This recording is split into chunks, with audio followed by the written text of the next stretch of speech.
یہی لوگ ہیں جو ایمان میں سچے ہیں اور یہی ہیں جو اللہ سے ڈرنے والے ہیں۔ مومنوں، تم کو مقتولوں کے بارے میں قصاص یعنی خون کے بدلے خون کا حکم دیا جاتا ہے، اس طرح پر کہ آزاد کے بدلے آزاد مارا جائے اور غلام کے بدلے غلام اور عورت کے بدلے عورت۔ اور اگر قاتل کو اس کے مقتول بھائی کے قصاص میں سے کچھ معاف کر دیا جائے تو وارث مقتول کو پسندیدہ طریق سے قرارداد کی پیروی یعنی مطالبہ خون بہا کرنا اور قاتل کو خوشخوئی کے ساتھ ادا کرنا چاہیے۔ یہ تمہارے پروردگار کی طرف سے تمہارے لیے آسانی اور مہربانی ہے۔ اب جو اس کے بعد زیادتی کرے اس کے لیے دکھ کا عذاب ہے۔ اور اے اہل عقل، حکم قصاص میں تمہاری زندگانی ہے کہ تم قتل و خونریزی سے بچو۔ تم پر فرض کیا جاتا ہے کہ جب تم میں سے کسی کو موت کا وقت آ جائے تو اگر وہ کچھ مال چھوڑ جانے والا ہو تو ماں باپ اور رشتہ داروں کے لیے دستور کے مطابق وصیت کر جائے۔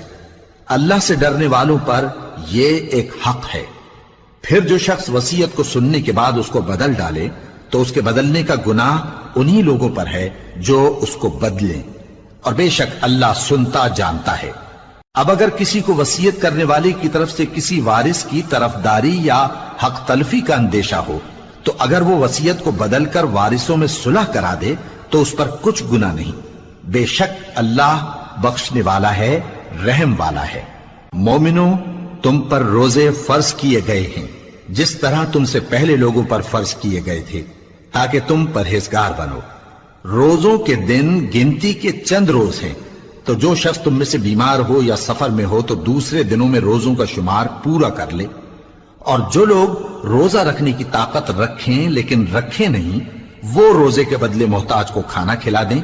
اور جو کوئی اپنی مرضی سے زیادہ نیکی کرے تو اس کے حق میں زیادہ اچھا ہے، اور اگر سمجھو تو روزہ رکھنا ہی تمہارے حق میں بہتر ہے۔ روزوں کا مہینہ رمضان کا مہینہ ہے جس میں قرآن اول نازل ہوا، جو لوگوں کا رہنما ہے اور جس میں ہدایت کی کھلی نشانیاں ہیں اور جو حق و باطل کو الگ الگ کرنے والا ہے۔